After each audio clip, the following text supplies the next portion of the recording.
Oh, Dr. Cinema here, and Batman Month is still going strong. So, with that being said, since I have the day off from college because Martin Luther King Jr. Day, I decided I might as well just do at least one video.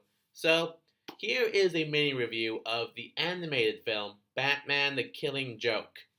Now, The Killing Joke, now this is based on the graphic novel, The Batman the Killing Joke. It's considered one of the best Batman stories of all time, with some even arguing it's the best.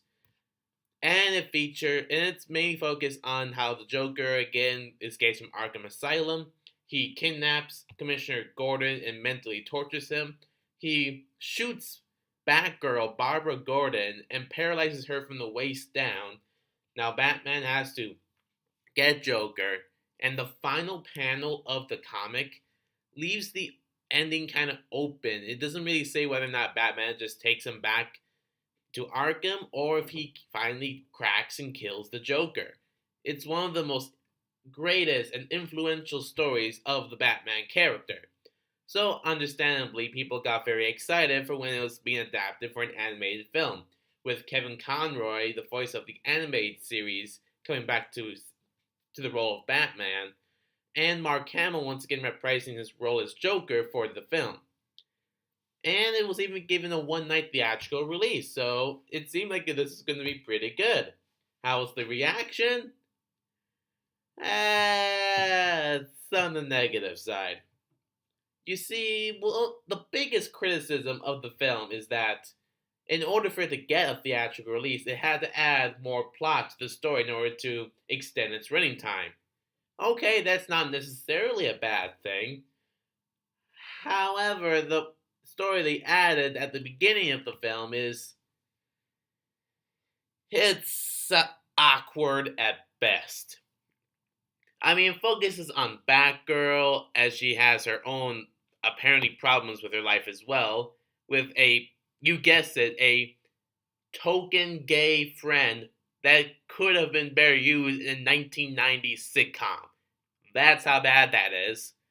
And it focuses on Batgirl, but also makes it seem a little bit like a bratty college slash just a kind of whiny girl a little bit. I'm sorry to say that, but that's how it comes across. And the lines of dialogue and the random mobsters that don't show up for the rest of the movie are very forgettable. And of course, I have to address the elephant in the room. This movie shows, well, not necessarily shows, but it definitely has Batman and Batgirl becoming intimate with one another on the top of a roof in Gotham underneath a gargoyle. That's about as specific as I can get. This is very, very, very horrifying for a lot of Batman fans. I mean, technically they're not related, so there's that, but that's like having. That's like if a coach of a volleyball team, a male coach of a female volleyball team, had sex with one of the players who was legally of age, but it's just so very wrong on so many levels. I mean, it's a mentor and a mentee having sex, and it's just so Ugh. That is by far the worst part of the movie, and the worst part of the bad part of the movie. And the lines of dialogue that's in this first part of original material versus the lines of dialogue of the actual Killing Joke is just so jarring how different it is. Now, having said that, once it actually starts telling the story of the Killing Joke, how good is it?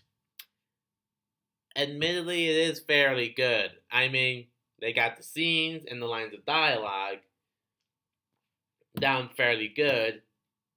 Like, when it comes to this part of the film, the biggest criticism actually, it's just straight out of the comic.